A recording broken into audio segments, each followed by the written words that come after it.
Welcome to Leadership Live. I'm Daphna Horowitz, and this is a podcast for leaders like you who want practical tips to apply in leading your business, your people, and yourself. Now, I know that leadership is a skill that can be learned, and this podcast is about doing just that. Every week, I'll talk about what really works. You'll learn to shift your mindset and practice from being good at what you do to getting great at leading people who are good at what they do so that you can get the business results that you want. Whether you're a first-time manager, entrepreneur, or seasoned executive, you're at the right place. This podcast takes you from talented expert to extraordinary leader. So get ready to master your mindset, inspire your team, and elevate your business.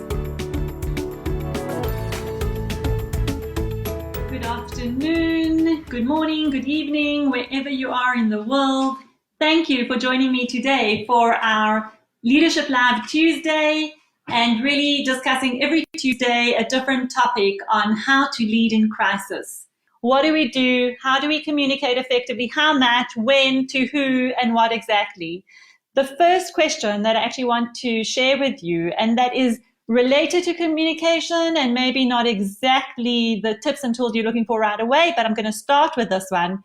And that is that since we are living in a critical time in history at the moment, we are actually making history as we are living it.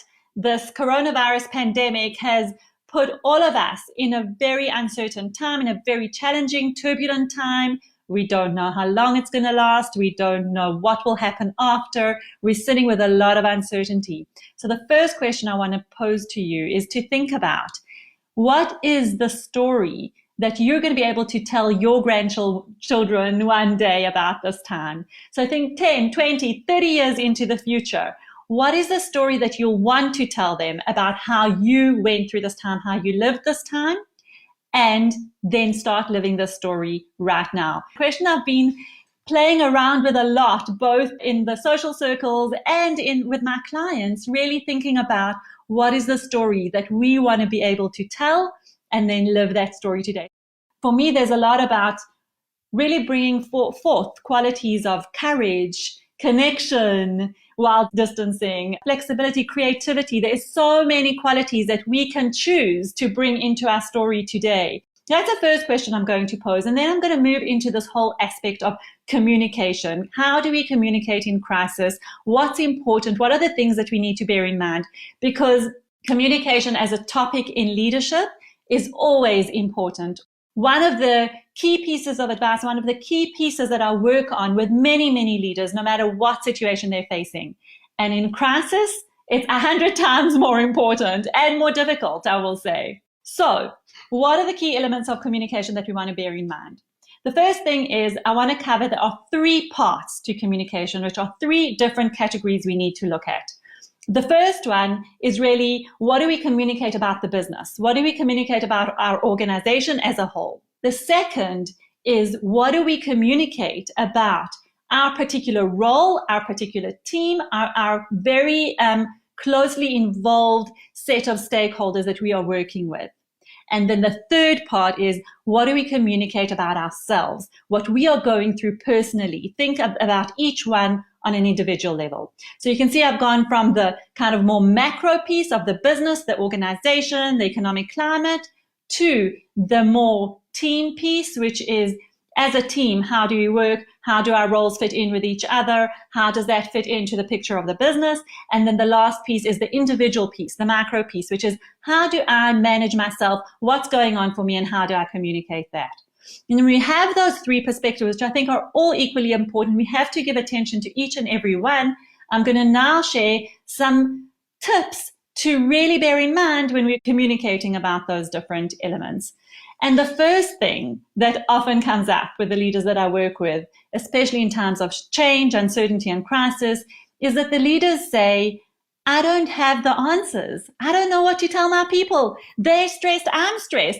I'd rather keep quiet because if I don't say anything, then I'm not going to say the wrong thing. And here's where I just want to kind of bust that myth. And the myth busting thing here is to say, even if you don't have an answer, it is much better to say that I actually don't know what's going on than to say nothing at all. Because when we as leaders, and it doesn't matter what we're leading, whether we're leading a business, leading a team, leading a community or a family, when we as leaders remain silent, people get much more worried around us, okay? So we do have to be very aware of what are the messages that we are putting out there. What are the things that we're saying? We have to be very thoughtful about the communication that we do give across. And at the same time, we have to realize we need to communicate all the time, even if we don't have the answers. So if we stay silent, people are going to build stories. People are going to get stressed. We're stressed. If we're stressed, we know that our people are even way more stressed than we are. So please do think about that and keep those communication lines open.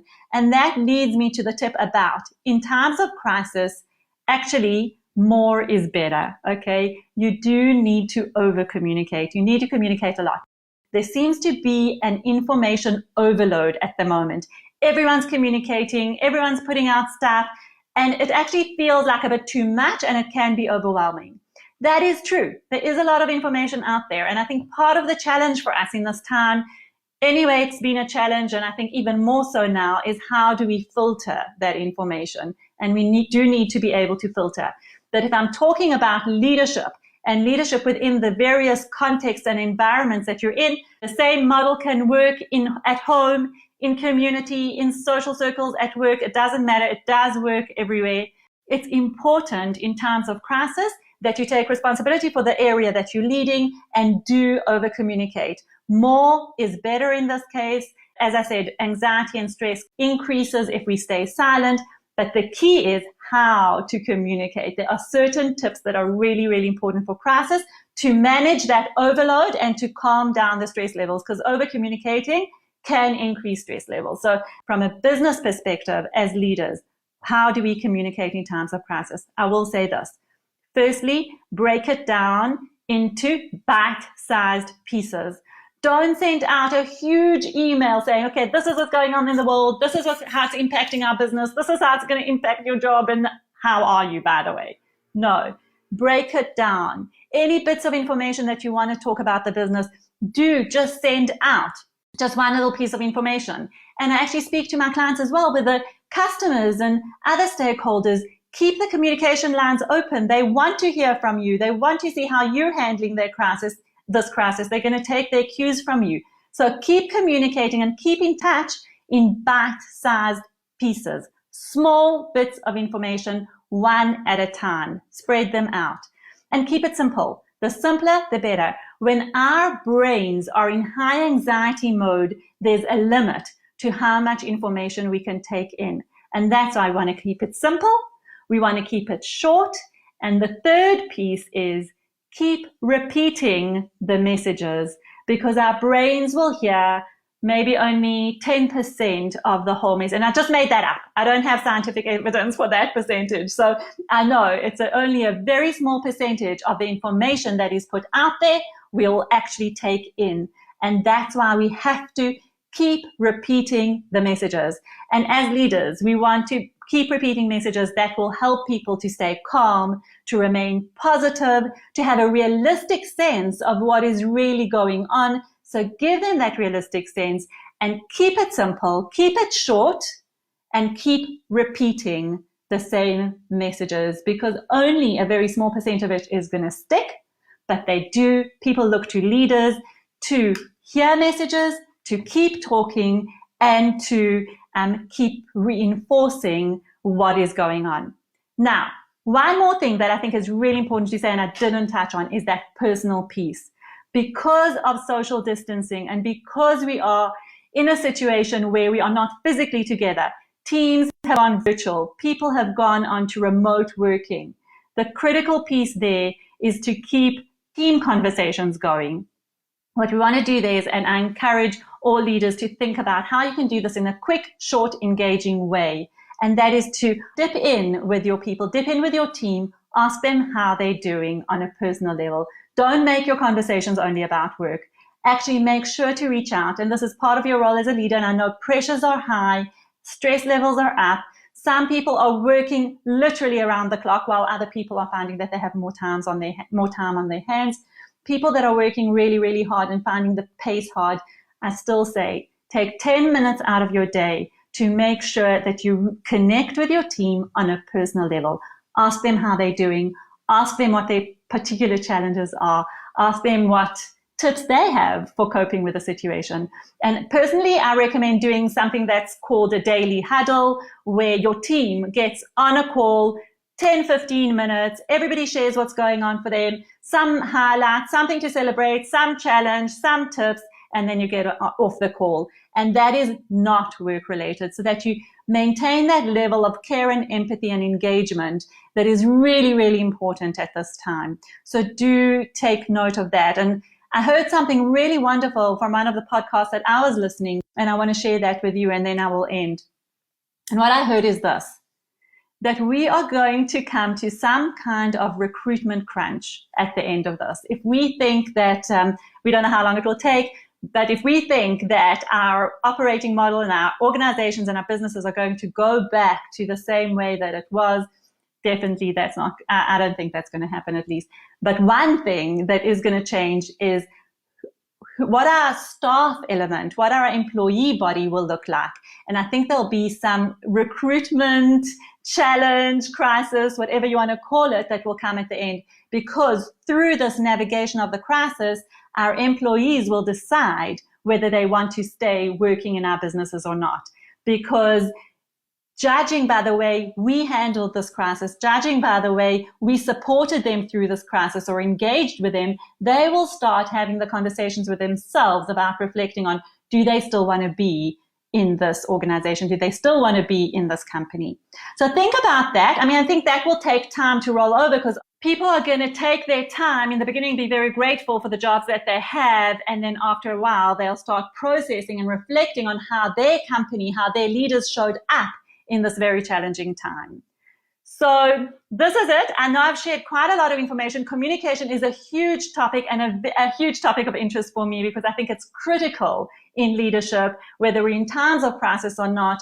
And in times of crisis, it becomes even more important. So remember, engage with your team personally, do those daily huddles, see how they're doing, and then keep it short, keep it simple, bite-sized chunks, and repeat.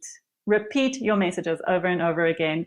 Thank you so much for joining me today. I've had a whole lot of fun as usual. Subscribe to get the reminders for next time, and I will be here. Thank you very, very much. And this wraps up another episode of Leadership Live. Thank you for joining us today. You can head on to my website at daphnahorovitz.com, where you can download many resources, including a chapter of my book that will show you how to get through tough times and define a big vision for your leadership and your business. If you enjoyed this episode, be sure to subscribe, and I'd be even more grateful if you'd share it with a friend, leave a review and a 5-star rating, so that I can continue to reach and support leaders just like you. Tune in next week to Leadership Live, where talented people become extraordinary leaders.